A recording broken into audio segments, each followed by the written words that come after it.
क्या भगवान श्री कृष्ण को पहले से पता था कि उनका अंत कैसे होगा?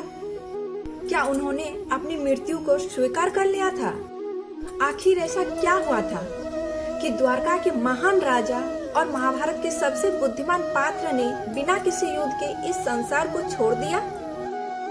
आज हम महाभारत के एक ऐसे रहस्य को जानेंगे जिसे बहुत कम लोग विस्तार से जानते हैं। तो दोस्तों, वीडियो को अंत तक देखिए और प्लीज मेरे साथ बने रहिए।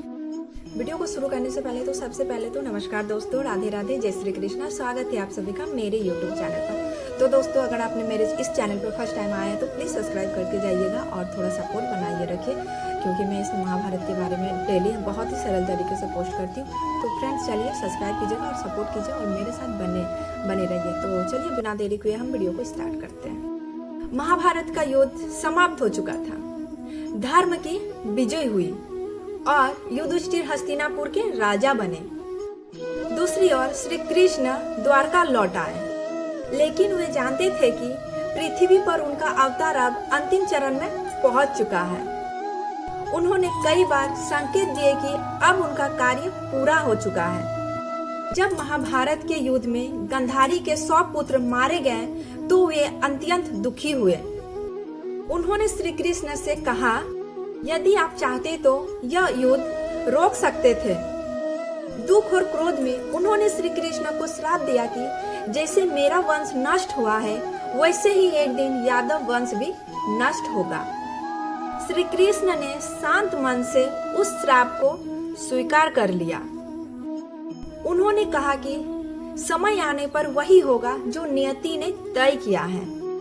कुछ वर्षों बाद द्वारका में एक विचित्र घटना हुई। यादव आपस में ही विवाद करने लगे। विवाद इतना बढ़ा कि उन्होंने एक दूसरे पर ही आक्रमण कर दिया। धीरे धीरे पूरा यादव वंश समाप्त हो गया। श्री कृष्ण यह सब देख रहे थे, क्योंकि वे जानते थे कि यह नियति का हिस्सा है। यादव वंश के अंत के बाद श्री कृष्ण अकेले वन में चले गए। वे एक पीपल के पेड़ के नीचे ध्यान में बैठे थे। उसी समय जारा नाम के एक शिकारी ने दूर से उनके चरणों को हिरण समझ लिया और वे तीर चला दिया। जब वो पास पहुंचा तो उसे अपनी भूल का एहसास हुआ। वो बहुत दुखी हुआ और क्षमा मांगने लगे। श्री कृष्ण मुस्कुराए और बोले, यह तुम्हारा दोष नहीं है, जो होना था वही हुआ। और श्री कृष्ण ने शिकारी को क्षमा कर दिया।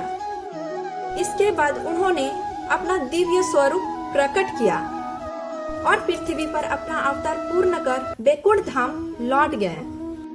तो दोस्तों, इस घटना से हमें 3 बड़ी सीख मिलती है।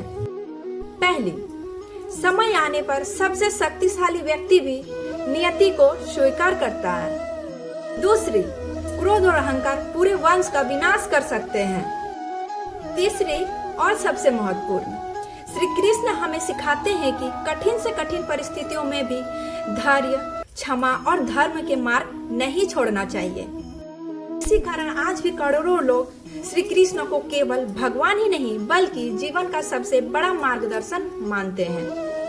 तो दोस्तों, अगर आपको महाभारत के ऐसे ही रहस्य और प्रेरणादायक ज्ञानवर्धक कहानी पसंद आते हैं तो वीडियो को लाइक करें, चैनल को सब्सक्राइब करें और कमेंट में जय श्री कृष्ण जरूर लिखें। तो दोस्तों, मिलते हैं अगली रोचक महाभारत कथा के साथ। तब तक के लिए धन्यवाद। राधे राधे, जय श्री कृष्णा।